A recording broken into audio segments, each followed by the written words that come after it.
job to a whole new level. What I need you to do, go dig a hole in the desert somewhere. The detective said your husband was going to kill you. But this bad boss isn't finished yet. What do you want me to do? Whack this guy. Loyalties and lies. Welcome to 2020 on ID. I'm John Quinones. Loyalty. It seems so simple. But what happens when the person you've always followed leads you to do something you know is wrong? The people you're about to meet found themselves with troubling decisions to make between loyalty and lies. First, two teens and the father they worshipped. But as Matt Gutman first told us in 2013, the dad who was supposed to show them the right way to live instead showed them the way right to prison. It's an all-in-the-family crime spree. That's dad in a mask and son in a fake mustache. It was a family affair, all right. A father on an outing with his two kids, but they weren't out for fast food. They were hungry for a fast buck. These three, the Cat family, didn't look like the typical jailbirds in the FBI's most wanted list.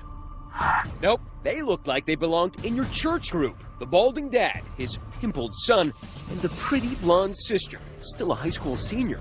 But apparently the family that stayed together robbed together. Have you ever seen anything like this? In my 20-plus years in law enforcement, I haven't, Matt. A family of bank robbers. If news of Daddy's misdeeds bewildered local cops and journalists, it blew away their own family members. Horrible. Horrible. How can I wrap my brain around this? How could this have happened? We spent 13 months piecing together this story, talking to every major character. It begins where it ends, with Dad, Scott Cat. We met the father of this felonious family here. Nice to meet you. Nice to meet you. Behind 2 inches of glass at the Fort Bend County Jail in Texas. It is shocking to me because I've never been in trouble before. That would be the first of many lies he would tell us. Back then, we couldn't have known this tale would have more twists than a knotted rope, especially given how Cat started life. The homemaker mom and a dad who worked at the local bank. Good student? He was a football star. Everyone, especially his mom, remembers him being so likable. Scott, he was so much fun. Great sense of humor. Always wanted to make us laugh.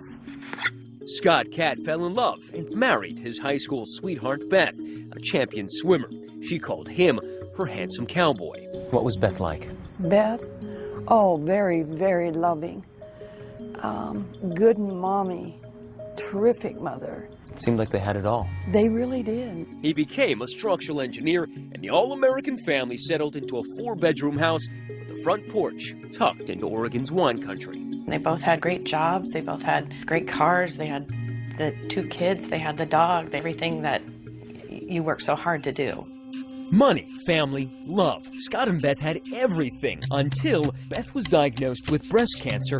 Her daughter, Abby, was just a baby. The only memory I have of my mom, she was on a bright orange stretcher being carried down the stairs, and I remember her face. So your first memory of your mother, or your only memory, is one of her being carried away on a stretcher? Yeah, that's all. But I hold on to it maybe as a good thing. Because it would be the only thing she had. Beth Cat would die at the age of 32, leaving behind 4-year-old Hayden and 2-year-old Abby. Suddenly, Scott Cat was a widower, a single dad with toddlers. How did you deal with it personally? I didn't deal with it. You were in denial? Completely. I was in denial about needing help, about grieving, about depression, about my ability to raise them by myself. You know, I started drinking heavily. What does heavily mean? Well, a fifth a day.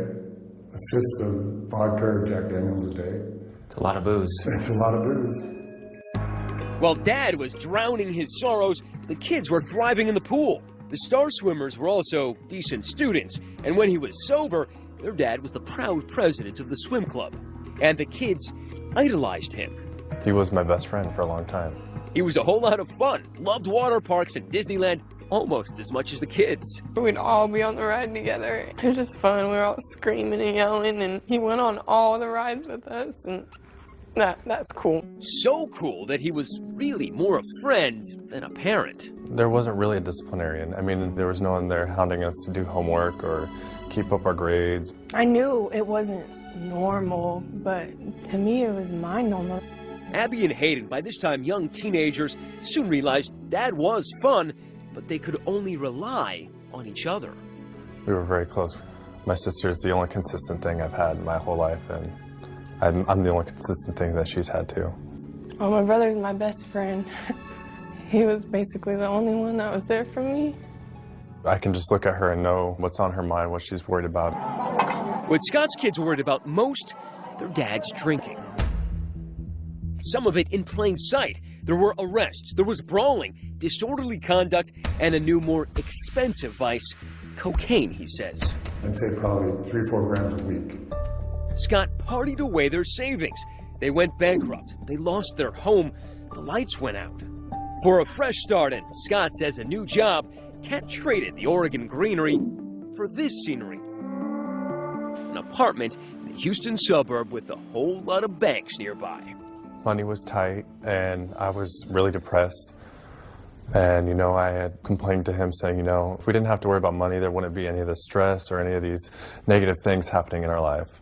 That's when he approached me and said, would you be willing to do something to get some money more illegal than selling drugs? And I said, yes. So you're 18 years old. You need money. Your father says, I have a plan to rob a bank. Shouldn't your first reaction be, are you crazy? Looking back on it, I can't believe that wasn't my first reaction. To say, are you insane? Why did you go along with it so easily? I had a real struggle. I knew it was wrong, but I was really motivated by the money. The night before the first bank I was supposed to rob with him, I had kind of a panic attack all night, deciding, do I want to go down this path of evil, or is this not for me? Ultimately, Hayden Cat would agree to walk down that path of evil. He really wanted my help. In his mind, 2 people could be much more successful at it. But maybe a third would be even better. And there was just one cat left to choose. Scott told Hayden to talk to his sister into joining their gang. She was a high school senior, just 3 months shy of graduating. My dad sent my brother to ask me. Your dad sent your brother to ask you Yeah. to rob banks with them. Yeah. And then the next day, my dad just basically laid it all out. You know, I'll buy you a new car and I'll get you an apartment. In some way, I was led on, like, this is how I protect them, and these are the only people I have. Now, son and daughter say this is when they crossed over to the criminal side. A plan was in motion, the mark, the Comerica Bank, just down the block. The morning of the first bank, I asked my dad, you know, are you the devil here to tempt me? And his answer is what really scared me. He said, yeah, probably. I'm asking you to rob a bank. So he knew full well the world he was bringing you into. The biggest point he made to me was the plan for all the details. The details would have been what you've seen in the movies. The fake mustaches, fake guns, in hopes of getting real cash. But what the kids were really banking on was beginner's luck. I was actually shaking so bad that the employees grabbed the bag and started throwing money in for me. The family robberies. What could possibly go wrong? When we come back.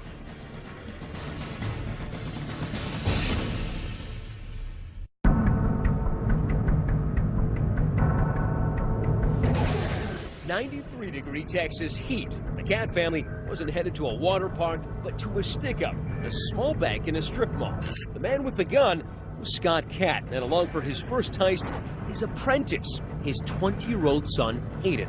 Their disguises? Painters' masks and white overalls. Outside, waiting in the getaway car and communicating with the men on walkie-talkie, 18-year-old Abby. Once we walked into the bank, then it was on.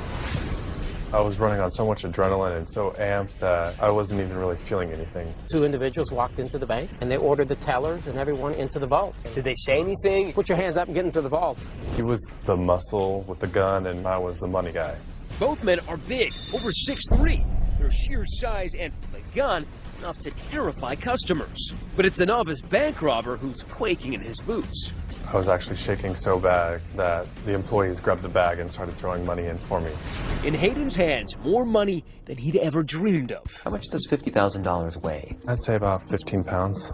With their garbage bag full of cash, they sprint out of the bank to the getaway car, which has been outfitted with stolen plates. The wheelman? A frightened teenager. So I was scared. I mean, it's just something you just like want to be over with. And what was it like driving the getaway car? You know, it's hard because you want to obey traffic laws, but your adrenaline is pumping. It was hard. I had them in my ear. My dad would yell at me to not drive fast, so I didn't. Despite the heckling from her backseat driver dad, the reluctant 18-year-old gets them to their apartment, half-mile away, undetected. The heist had gone off without a hitch, just like Dad had promised. Was there a woohoo moment? Not till we got home. With her sack full of 50 grand, the spending began. Cars, motorcycles, booze, and drugs. Abby's spending, much more sensible. How'd you guys celebrate? I went off on my own and just got my nails done.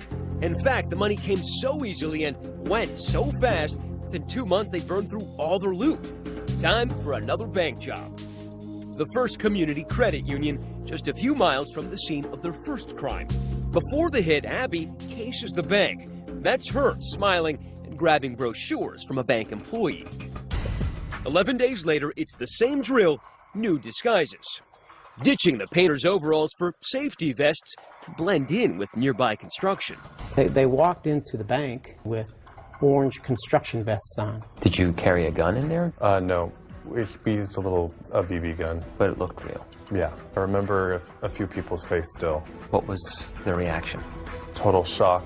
Terror? Yeah, they were scared, terrified, definitely. You start walking into a bank with a weapon and you start pointing that at people and ordering them to, you know, cough up the money. I mean, that can change your life forever. Their take after 2 bank robberies, over $100,000. But the loot isn't exactly divided up evenly, according to the kids. What percentage were they willing to give you? 10%. Did you feel like 10% was enough? Oh, yeah, because I never even had that much money. So Your whole life? Right. $10,000. It was enough for me. Enough to buy a very practical used Ford Focus and more of those manicures. I guess by now you're aware that in Texas, whether you're the driver or you're the guy holding the gun, holding up a teller, it's the same crime. Yep. But you didn't know that then? No, I didn't know that then. And I know the part that I played was wrong, but it was my family, and that the loyalty was greater at that point. But her father and brother seemed more loyal to the cold, hard cash that was coming in and to blowing it fast. Shopping, cars, partying, really nothing to show for it. When the comforts of daily life include Jack Daniels, a new Chevy Tahoe, a Harley, and a swank new Houston apartment, even 100 G's can disappear pretty fast. And for the Cat family, that meant one thing: time to go back to work. Had you planned another heist before you got busted? Yeah, the morning they picked us up, I think we were going to do probably 1 or 2 more. That day? Yeah. That's right, the Cats had gotten cocky, planning a pair of heists the day before their arrest.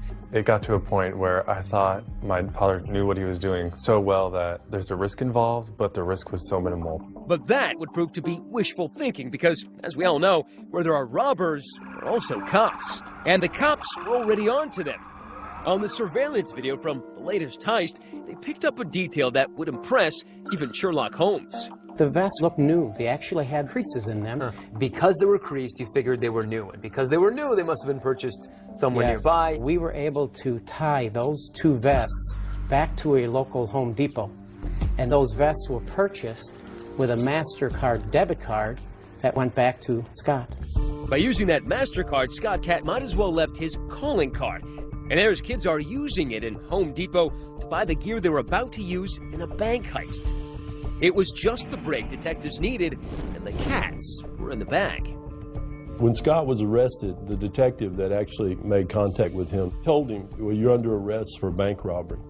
And Scott's initial response to that was, which one? They quickly arrested Hayden as well, who was up in the apartment. There, they found the kind of evidence gumshoes dream of. In the apartment, we found some bank straps. And a bank strap is a little paper strap that wraps around a certain quantity of money. Usually it's 1,000 denominations. And it identifies whatever bank it is that it comes from. And some of those straps were from a bank in an entirely different state. Suddenly, cops realized Cat is no rookie, but a bank bandit with a resume. They now had more than enough evidence to haul both Cats in for questioning, and authorities were zeroing in on Abby, too.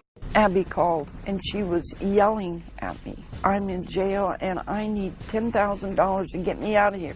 Get me out of here right now. And I said, you have to get that money from your father. She says, he's the reason I'm in jail. When we come back, the interrogations begin, and everyone is in for a shock. I hated the job. I'll just run banks. Probably better at that anyway.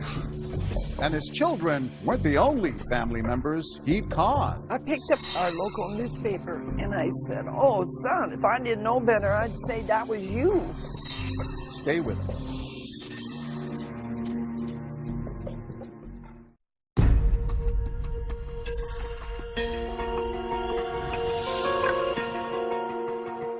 Police had nabbed Scott Cat for holding up 2 banks.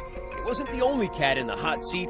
Just down the hall in another interrogation room was his 20-year-old son, Hayden. Scott made it clear as he walked in, he was ready to come clean. It's a day of reckoning. I get it.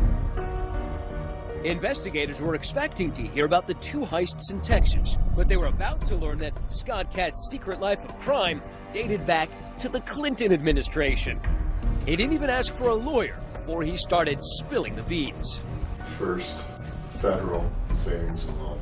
For this head-scratcher, Scott actually needed a whiteboard to lay out crimes that began in his home state of Oregon, 2,300 miles away. It was like a seminar in bank robbing 101. So this was number 1. This was number 1. So I'd say I got about like $2,500, roughly. In total, Scott would confess to having robbed 5 banks in Oregon before even setting foot in Texas. I can go in there and just slam it and be out. I'm surprised he was able to, remain undetected, especially when one of the banks he robbed was in his hometown. You would think that someone would have known him. In fact, someone did. It was Scott Cat's own mother. I picked up our local newspaper, and on the front page was a picture of a man that robbed our local savings and loan, and that is where his father retired from. He worked at the bank? Yes. And I looked and I saw this frame of this big man, and I said, oh, son, if I didn't know better, I'd say that was you. And he grabbed the paper from me, and he looked at that, I remember so vividly, and he said, yeah, it does, kind of. But a mother knows what her son looks like. Oh, I know, and his hands, I know his hands. And Scott said, well, he didn't get very much money. But her son was honing his skills, and you know what they say about practice. With each hit, he was banking more and more money. That one I got close to 30, because by then I had figured out that there were 2 cash drawers, so I made sure that I got both cash drawers. I selected a bank based on accessibility and escape. He didn't just see a bank and decide to rob it the next day. He would plan for weeks at a time. How many of those did either Hayden or Abby know about? None. This was all just... Not a one. I mean, you got to think back. They're still pretty young here. Scott says it was a job opportunity that brought them to Texas in early 2012. By then, Abby and Hayden were teenagers. Well, I had a nice chunk of money to come to Houston, right, and I blew it. Partying. The cash tasted so sweet, Cat craved more, soon blowing off that job in Houston to focus on his more lucrative gig. I hated the job. It was a really bad job. I'll just rob banks. I'm probably better at that anyway. And in his new full-time job, he knew more help could mean more money. This is where I started to, talk the kids in. Hayden wanted to come out here, and I said, well, look, there's a little business proposition I have for you. I talked him into it. A couple of doors down the hall, Hayden would soon fill cops in on his version of that dirty deal. That's when he started, going over all the details about how it's done and what he's done in the past. Also, what to look for in a bank, Like what? The getaway is everything. I told him, I don't think that I can drive after my first one. That's when we talked Abby into driving for us. We just needed someone who was able to drive slow and steady and abide all the traffic laws and, not look like a bank robber at all. This cute blonde girl is the last thing you would ever you'd ever look for. But that's exactly who police were looking for. After getting a call from her dad, Abby drove herself in to talk to investigators. Same room, 6 hours later. Well, I just felt like, I needed to do what I did to, protect them. Abby admitted driving the getaway car, but said it was out of blind loyalty to her brother and her father, whose writing was still there on the wall. My mother died when I was 2, and a lot of it has to do with, I've always trusted my dad. It's not okay, obviously, I'm not stupid. But when it's your dad, it's almost like it is. I convinced her of it. She trusts me completely because she doesn't have anybody else to trust. But according to Texas law, it was a little too late to take the blame now. David Ryan is Abby's lawyer. Abigail Catt was facing 5 to 99 or life in prison for aggravated robbery, even though she didn't put a gun in anyone's face, because under Texas law, just being involved in the crime itself was enough to make her as culpable as her father and her brother. By the end of his 2.5-hour confession, it was clear Scott Catt wouldn't be winning Dad of the Year anytime soon. So that's where we're at today. And after a decade of robbing banks, what do you have to show for it besides 2 kids on the fast track to becoming felons? About all I got in my wallet. And whatever Hayden has in his wallet, that's about it. Hayden had counted his, just $30. When we come back, Scott Catt makes a pledge. If you were offered a deal where you had to spend 25, 30, 40 years in prison in exchange for both of your kids going free, would you take it? Absolutely. But he has one more surprise for his kids. This is your letter to Abby, by the way. Where did you get this? Stay with us.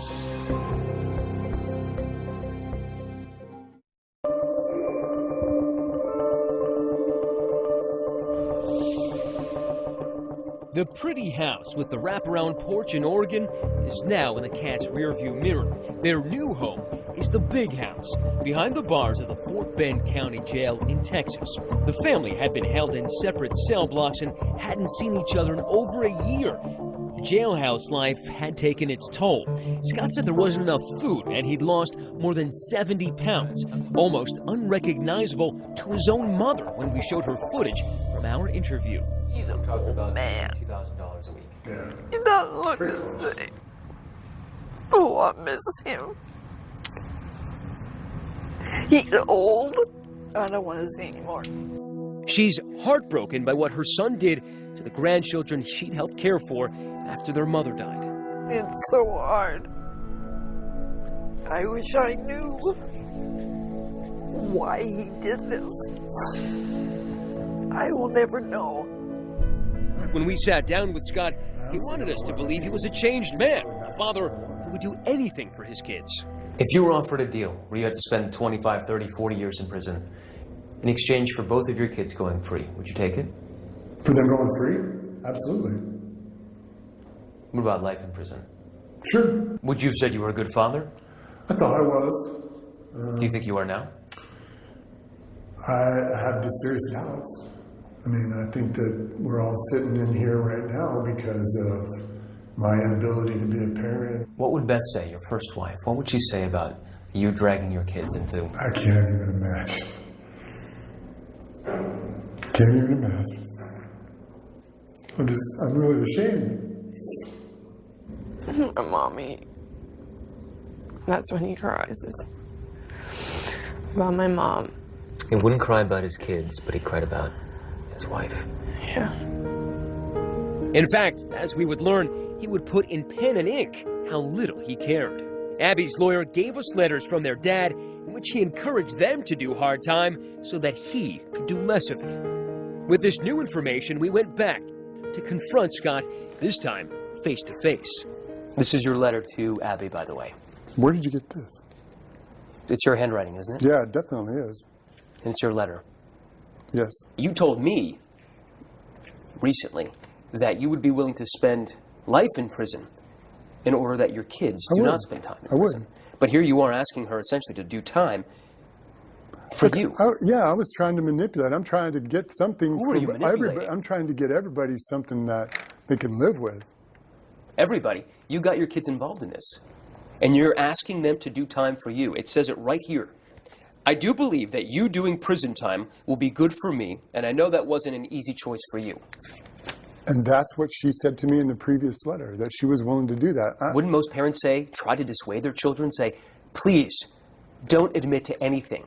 I will take the entire blame here. I would love to, but they have so much evidence on everybody that what are we supposed to do? Your father says he blames himself. He says he's lied to you for many years. Mm-hmm. Do you believe him now? Am I just supposed to believe him all of a sudden? I want to, and I've always wanted to. But I believe he feels remorse, but I also believe that he still didn't have my best interests through all of this, through all the court stuff. Does it make you angry? Make you sad? Mainly sad that a situation like that was put in front of my face from the person that is supposed to keep me away from things like that. And that's been the hardest to deal with, because that doesn't happen to everybody. And I feel like now I've lost my mom, and now I've lost my dad. When we told Scott his kids thought he'd failed as a father, he was dumbfounded. Did they forget about all the times, the happy times, if they don't remember the trip to Disneyland? I wish I could have made those memories a little more lasting for them. And unbelievably, despite everything, Abby and Hayden say they forgive their father. I've forgiven him because I have to for myself, or I probably wouldn't be able to sleep at night. So I can start to live a normal life. I don't want hate, anger, any of that in my heart. If your father were right here, Hayden, what would you say to him? You know, I'd tell him that I forgive him. And that I don't want him to carry this burden around with him for the rest of his life. But while his kids might forgive him, the court does not. How do you plead to the offense? Are you pleading guilty for aiding involuntarily? Scott Katz's 15 minutes of infamy would stretch into 24 years of prison. I mean, I'm 51 years old, so I mean, to me, that is life. You know, if I don't have the opportunity to get out and see parole and make amends to my family and friends and repair some of those relationships, then it might as well be life. Hayden accepted a deal of 10 years, a sizzling cell in Texas, a world removed from his suburban childhood in Oregon. Well, what do you expect prison life to be like? Hell. As close to hell on earth as you can get. How do you plead to the offense? Abby pled guilty and was given a 5-year sentence. Sheriff Troy Nels was so disturbed by Scott's manipulation of his kids that he's decided to help Abby. Instead of shipping her off to prison for 5 years, he's decided to keep her here at the jail, where we found her stitching patches onto police uniforms. I just feel that she's more of a victim in this. So my goal is to try to educate her, get her where she can get her GED, and try to teach her some type of a skill set here. So when she gets out, she can lead a productive life. For Abby, all she has left is her brother, Hayden. Why does that make you sad now? I feel like I can't help him, and I can't comfort him, and that makes me sad.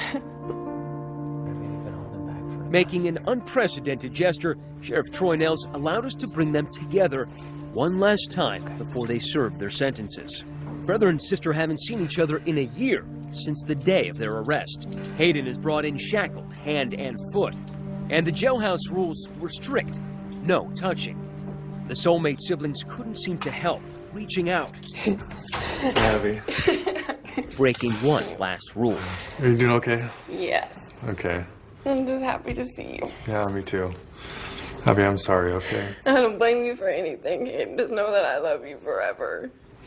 I love you too. I don't blame you for anything. Nothing. It's gonna be a long time until I see you. I know. I love you. I love you too. Can I give him a hug? No, I can't hug you. No? No. And on the spur of the moment, we asked the sheriff for one more act of kindness. If you guys want to give each other a hug, the sheriff says it's okay. Really? It could be 10 years before Abby and Hayden could embrace again.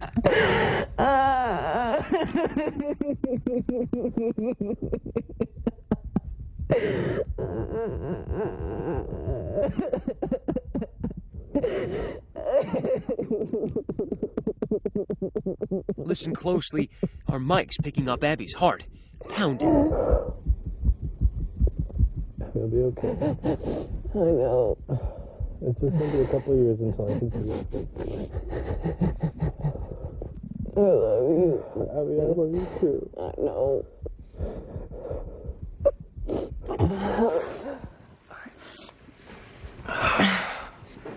I don't want you to go. I know. And gushing out came the grief and the regret and the anger. Thank you for the hug. I needed it. I know. I love you. I love you too, okay? Okay. If you ever start to feel down or anything, just start to think about all those good times we've had, okay? Okay. That'll get you through. Okay. All right. I love you. Abby, I love you too. I'll see you soon, okay? Okay, bye. And after 10 minutes of comfort, shackled again. The siblings' love for one another, the one thing their full-hearted father couldn't destroy.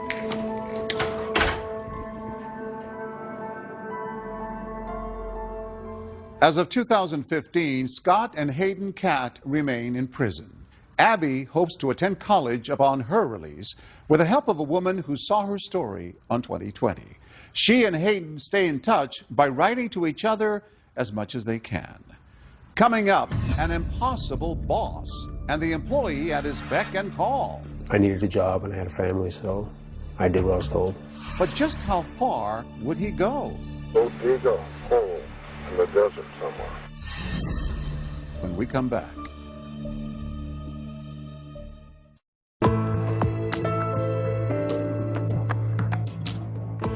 A long-suffering employee spends years meeting his boss's escalating demands, and then a new task, one that would make him an accomplice to murder. As Jim Avila first told us in 2013, the question was, would he follow orders or take the lead straight to the police? Welcome to Arizona Shower Door, a sprawling box of a company in Phoenix, lined with palm trees, where 45-year-old Patrick King had tried to earn a living and support his family. That is, until he got a call from his boss to meet him here in this bank parking lot for a special favor. That's Patrick's truck. Inside is Patrick and his boss, Fred Nadler, and this is their day-off conversation. What I need you to do, in super secrecy, okay, is go dig a hole in the desert somewhere.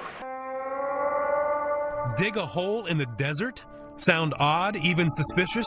Not to Patrick. In fact, it was just the kind of thing he was expecting after 5 years of working for Nadler, a self-made millionaire and owner of Arizona Shower Door, whose corporate credo was as clear as the glass he peddled.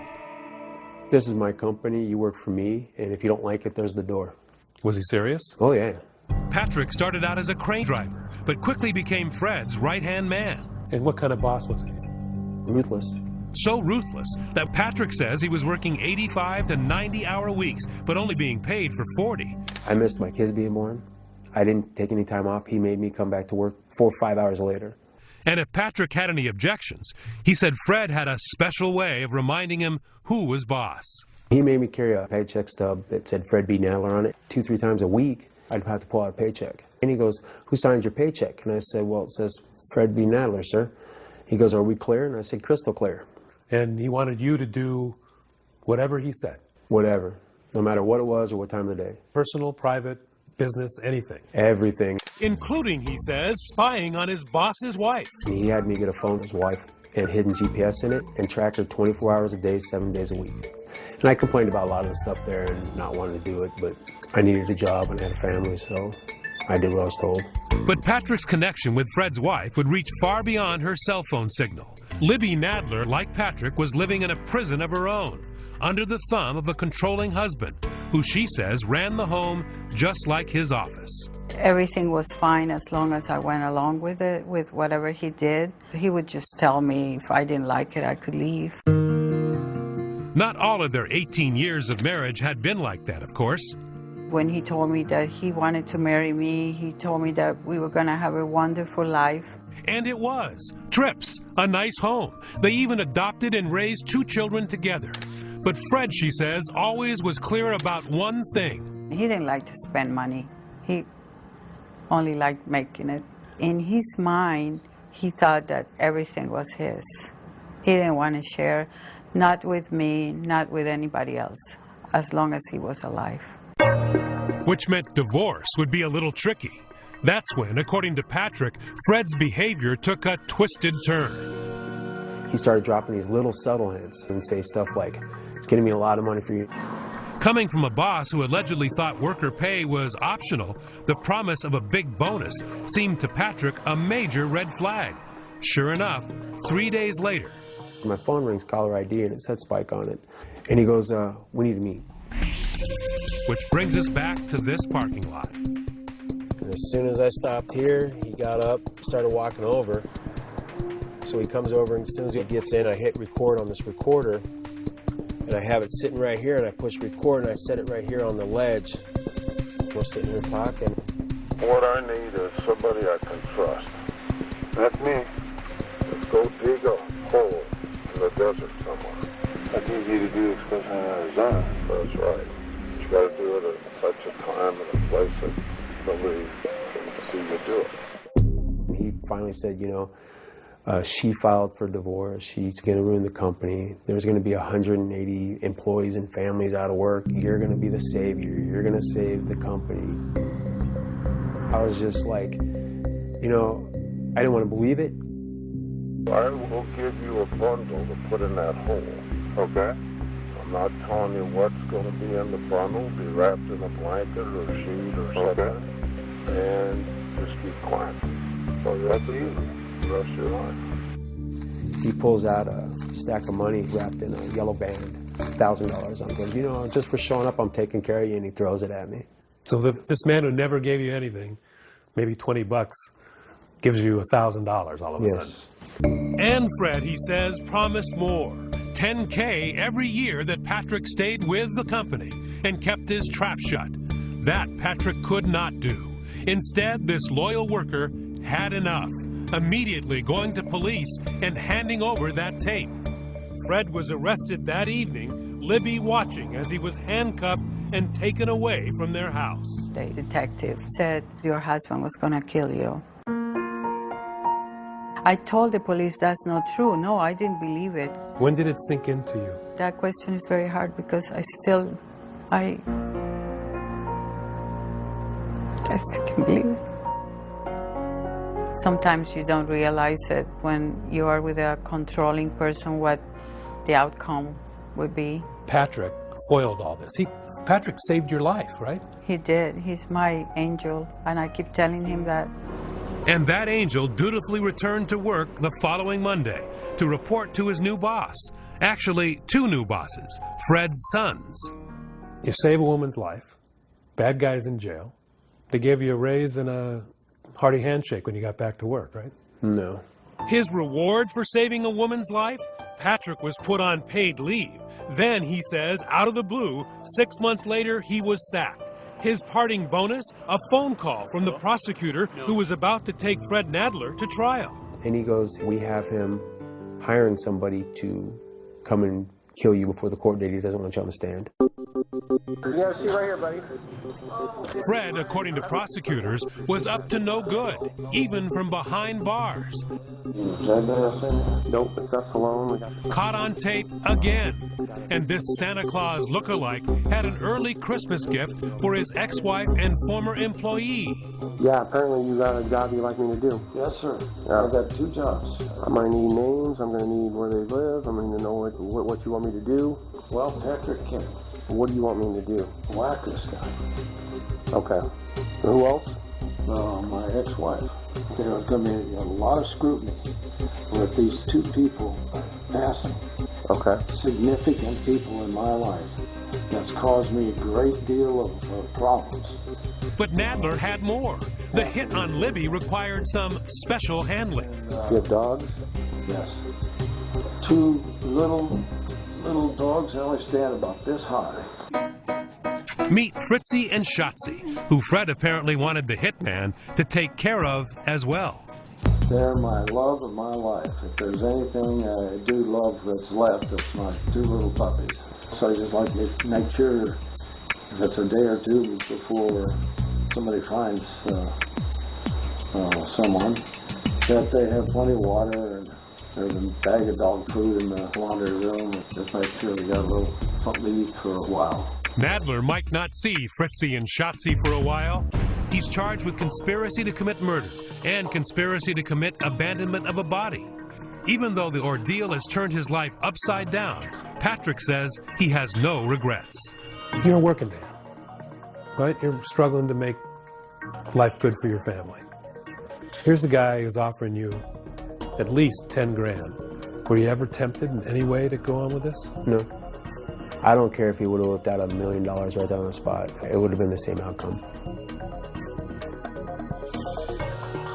As of 2015, Patrick King still lives and works in Phoenix. He says he continues to worry about Fred Nadler's threats on his life. He and Libby remain in touch. As for Fred Nadler, the charge of conspiracy to commit murder was dropped. In exchange, he pled guilty to attempted kidnapping and was sentenced to 8 years in prison. I'm John Quinones. Please join us next time for another edition of 2020 on ID.